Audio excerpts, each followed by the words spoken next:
వీడేంటి ఇక్కడ ఎలా వచ్చాడని ఆలోచిస్తున్నావా? నిన్ను ఈ రేంజ్కి ప్రేమించేవాళ్ళు నేను తప్ప ఇంకెవరుంటారు నందు? ఈ భూమి మీద నిన్ను ప్రేమించడానికి ఎంతోమంది ఉండొచ్చు, కానీ ఆకాశం అంతా ప్రేమించేవాడిని నేను ఒక్కడే నందు. నా ఇన్ని రోజుల ప్రేమ నీకు ఎందుకు అబద్ధం అనిపించిందో తెలియట్లేదు. నా బ్యాడ్ లక్ అనుకుంటా. జీవితంలో మనకి ఏది దొరకాలన్నా ప్రతి ఒక్కటి రాసిపెట్టి ఉండాలి అంటారు.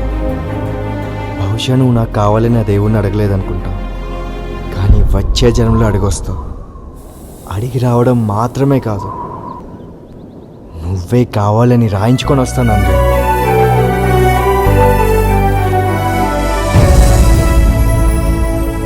తీసుకో నందు, కేక్ కట్ చేయి. తెలుసు నందు, ఈరోజు నీ బర్త్డే కాదు, నీ బర్త్డేకి ఇంకా 4 రోజులు ఉందని. కానీ అప్పటి వరకు నేను నీతో ఉండను కదా, అందుకే ఇప్పుడే సెలబ్రేట్ చేసుకొని వెళ్దాం అనుకున్నా. కట్ చేయి.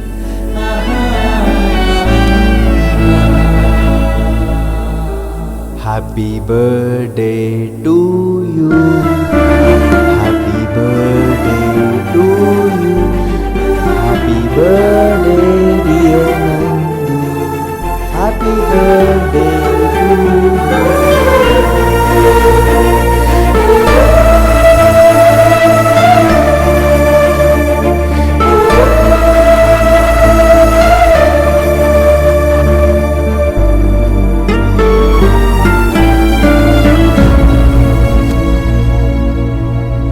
తెలుసు నందు, నీకు నా ముఖం చూడడానికి కూడా ఇష్టం లేదని. రేపే హైదరాబాద్ వెళ్ళిపోతున్నా. నేను వెళ్ళాక నీ లైఫ్లో నువ్వు ఎలా ఉండాలనుకున్నావో అంతే హ్యాపీగా లైఫ్ లాంగ్ ఉండాలి నందు. మొత్తానికి నువ్వు హ్యాపీగా ఉంటే చాలు. ప్రతి ఒక్కరికి ప్రేమ అంటే ఏంటో తెలిసేది, ప్రేమించడం ఎలాగో తెలిసేది అమ్మ దగ్గర నుంచే. అలాంటి అమ్మ ప్రేమ అంటే ఏంటో నాకు తెలియదు నందు. నేను ఎప్పుడూ తనని చూడలేదు కూడా. ఒకవేళ నా ప్రేమలో ఏదైనా తప్పు ఉంటే సారీ నందు, నేను ఇంకెప్పుడూ డిస్టర్బ్ చేయను, ప్రామిస్.